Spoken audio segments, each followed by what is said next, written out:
আসসালামু আলাইকুম everyone, welcome back to my channel. আজকে আমি গ্র্যানি স্ট্রাইপ ব্যবহার করে একটি মাফলার তৈরি করব।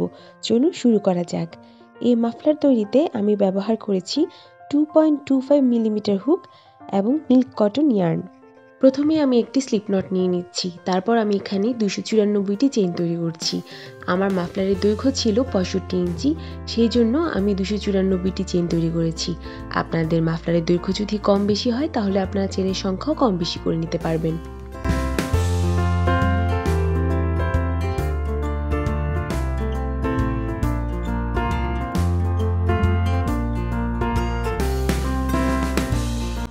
আমাদের চেইন তৈরি করা শেষ।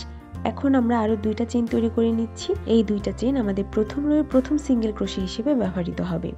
এখন আমরা হুক থেকে 3 নাম্বার চেইনে একটি সিঙ্গেল ক্রোশে তৈরি করব। তারপর আমরা প্রত্যেকটি চেইনে একটি করে সিঙ্গেল ক্রোশে করব। এভাবে আমরা আমাদের পুরো রোটাকে কমপ্লিট করে নিব।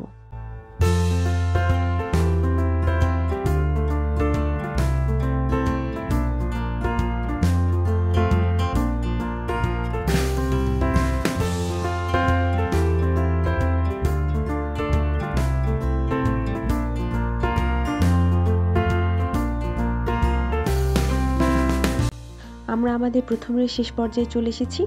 আমরা শেষ সিঙ্গেল ক্রোশেটি করে নিচ্ছি। এখন আমরা 3টি চেইন তৈরি করব।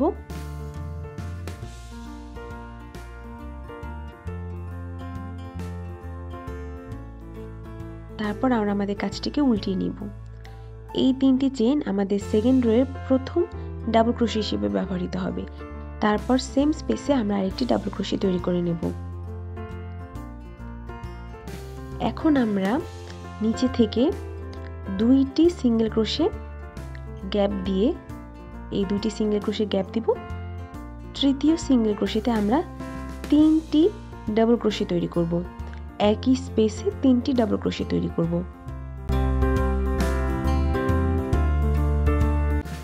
এখন আমরা নিচের 2টি সিঙ্গেল ক্রোশে বাদ দিয়ে আবার তৃতীয় সিঙ্গেল ক্রোশেতে 3টি ডাবল ক্রোশে তৈরি করব।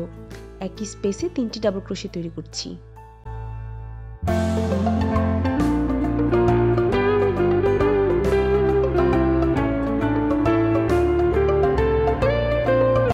একইভাবে আমরা নিচের 2টি সিঙ্গেল ক্রোশে স্পেস বাদ দিয়ে তৃতীয় সিঙ্গেল ক্রোশেতে একই স্পেসে 3টি ডাবল ক্রোশে করব।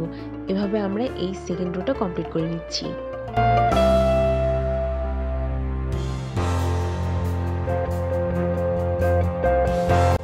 আমরা সেকেন্ড রোয়ের প্রায় শেষ পর্যায়ে চলে এসেছি। নিচে আমরা 2টা সিঙ্গেল ক্রোশে স্পেস গ্যাপ দিয়ে তৃতীয় স্পেসে 3টি ডাবল ক্রোশে করছি।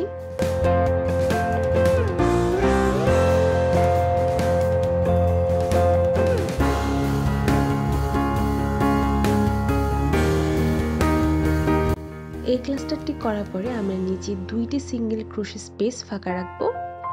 তারপর আমরা তৃতীয় স্পেসে 2টি ডাবল ক্রোশে করব। লাস্টের ক্লাস্টারে কিন্তু আমরা 3টি ডাবল ক্রোশে করছি না, আমরা কেবল 2টি ডাবল ক্রোশে করছি। কারণ আমরা কিন্তু সেকেন্ড রোটা শুরু করেছিলাম 2টি ডাবল ক্রোশে দিয়ে এবং শেষও করব 2টি ডাবল ক্রোশে দিয়ে। এর সাথে আমাদের সেকেন্ড রো শেষ হয়ে গেল। এখন আমরা যা করব সেটা হচ্ছে এখন আমরা 3টা চেইন তৈরি করব, যেটা আমাদের থার্ড রোয়ের প্রথম ডাবল ক্রোশে হিসেবে ব্যবহৃত হবে। এরপর আমরা আমাদের কাজটিকে উল্টিয়ে নিচ্ছি। এখন এই স্পেসে আমরা আর কোনো ডাবল ক্রোশে করব না। তারপর আমরা আমাদের যে গ্যাপটা আছে, 2টা ক্লাস্টারের মধ্যবর্তী যে গ্যাপ থাকবে, সেই গ্যাপে 3টা করে ডাবল ক্রোশে তৈরি করব।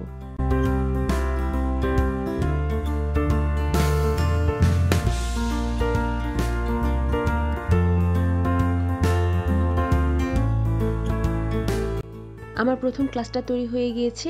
এখন আমরা নিচের আবার 2টি ক্লাস্টারের মধ্যবর্তী গ্যাপে আরেকটি ক্লাস্টার তৈরি করব 3টি ডাবল ক্রোশে দিয়ে। ওই গ্যাপের মধ্যে আমরা একই স্পেসে 3টি ডাবল ক্রোশে তৈরি করব। এভাবে আমরা আমাদের তৃতীয় রোটাকে কমপ্লিট করে নিচ্ছি। আমরা নিচে সেকেন্ড রোয়ের 2টা ক্লাস্টারের মধ্যবর্তী গ্যাপে 3টা করে ডাবল ক্রোশে দিয়ে নতুন একটি ক্লাস্টার তৈরি করছি।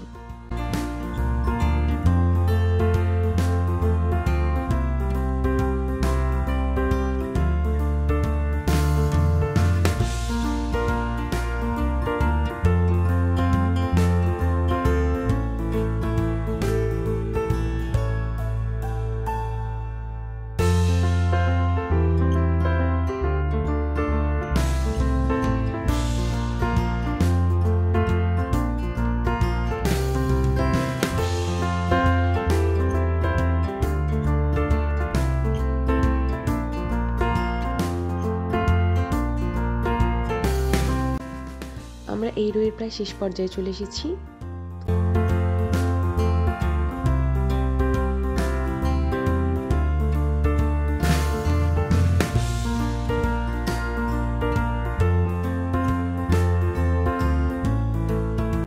এখন আমরা লাস্ট গ্যাপের মধ্যে 3টি ডাবল ক্রোশের একটি ক্লাস্টার তৈরি করছি।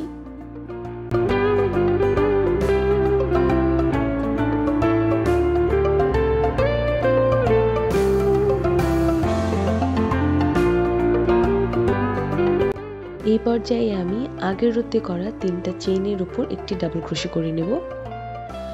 আমরা এই রোটা শুরু করেছিলাম একটা ডাবল ক্রোশে দিয়ে এবং শেষও করছি একটা ডাবল ক্রোশে দিয়ে।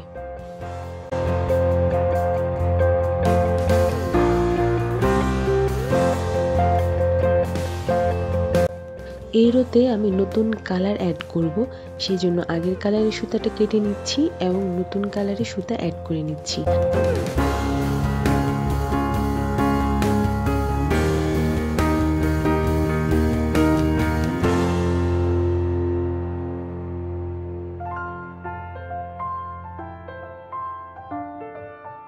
সুতা অ্যাটাচ করার পরে আমরা এখানে 3টি চেইন তৈরি করে নিচ্ছি। এরপর সেম স্পেসে আমরা আরেকটি ডাবল ক্রোশে তৈরি করে নিচ্ছি। এখন আমরা আগের রোতে করা 2টা ক্লাস্টারের গ্যাপের মধ্যে 3টি ডাবল ক্রোশের আরেকটি ক্লাস্টার, নতুন ক্লাস্টার তৈরি করছি। এখানে আপনারা যেটা লক্ষ্য করবেন সেটা হচ্ছে আমরা কিন্তু দ্বিতীয় রোতে 2টি ডাবল ক্রোশে দিয়ে রো শুরু করেছি, তৃতীয় রোতে একটি ডাবল ক্রোশে দিয়ে রো শুরু করেছি, চতুর্থ রোতে কিন্তু আমরা আবার 2টি ডাবল ক্রোশে দিয়ে রো শুরু করছি, পঞ্চম রোতে আমরা আবার একটি ডাবল ক্রোশে দিয়ে রো শুরু করব। এইভাবে করে কিন্তু আমরা টোটাল এই মাফলারটাকে কমপ্লিট করে নিব। আপনারা যত রো এইভাবে ইনক্রিজ করবেন, প্রতিটি জোড় রোতে আপনারা 2টি ডাবল ক্রোশে দিয়ে রো শুরু করবেন এবং বেজোড় রোতে আপনারা একটি ডাবল ক্রোশে দিয়ে রো শুরু করবেন। মাফলার 2 সাইড সমান রাখার জন্য এই জিনিসটাকে কিন্তু মেনটেন করতে হবে। এভাবে আমরা পুরোটা মাফলার কমপ্লিট করে নিচ্ছি। আপনারা যে প্রজেক্টই করেন না কেন এই রো শুরুর জিনিসটাকে মেনটেন করতে হবে।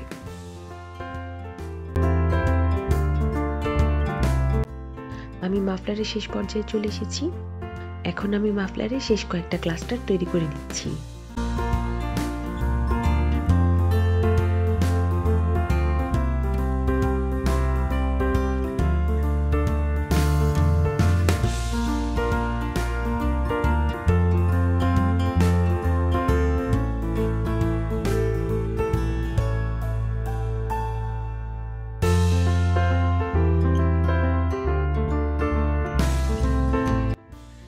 এবারে আমরা যেটা করব সেটা হচ্ছে আমরা এবারে সিঙ্গেল ক্রোশের বর্ডারটা দিব।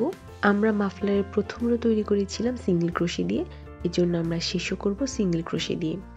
সেজন্য আমাদের মাফলারের যে রোটা শেষ হয়েছে এরপরে আমরা প্রতিটি স্টিচে একটি করে সিঙ্গেল ক্রোশে করে নতুন একটি রো তৈরি করব। তাই আমি এখন 2টি চেইন তৈরি করে নিচ্ছি, যেটা আমাদের প্রথম সিঙ্গেল ক্রোশে হিসেবে কাউন্ট হবে। তারপর আমরা আমাদের কাজটিকে উল্টিয়ে প্রত্যেকটি চেইনে একটি করে সিঙ্গেল ক্রোশে তৈরি করব। এভাবে আমরা শেষ রোটি তৈরি করব, যেটা আমাদের বর্ডার হিসেবেও কাজে দিচ্ছে।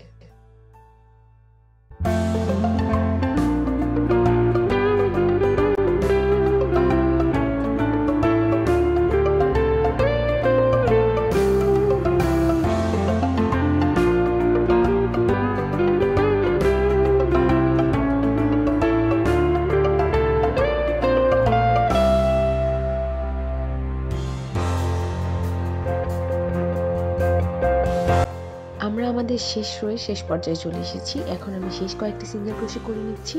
সিঙ্গেল ক্রোশে শেষ হওয়ার পরে আমরা এখানে সুতাটিকে কেটে দিব।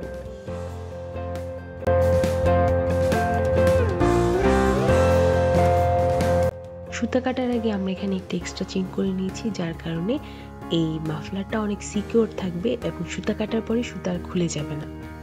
সুতা কাটার পরে যে এক্সট্রা একটু সুতার অংশ রয়ে যায় সেই সুতাগুলোকে আমরা মাফলারের ভিতরে এমনভাবে গুজে দেব যেটা বাইরে থেকে আর দেখা না যায়।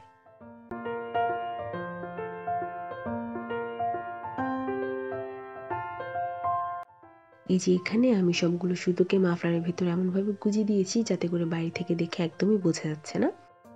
এখন আমরা মাফলারে ফ্রিঞ্জ লাগাবো। কিভাবে ফ্রিঞ্জ লাগাতে হয় সেটা এখানে আমি দেখিয়ে দিচ্ছি।